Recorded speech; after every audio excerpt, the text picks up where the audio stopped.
A shallow depth of field is where only a small part of the image is sharpened in focus.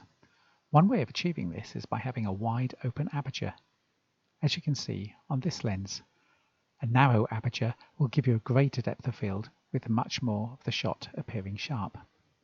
Apertures are shown inside the viewfinder or on the back screen by an F number like this.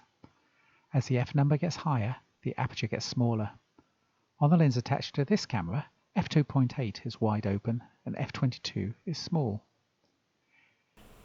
You can see that at f2.8, a wide aperture, my hand in the background is blurred, but reducing the aperture down to f11, a relatively small aperture, it starts to become clearer. By Doris. Looking at this old lens again, here it is with a wide open aperture f1.8. Its smallest aperture is f16. Maximum and minimum apertures change from lens to lens.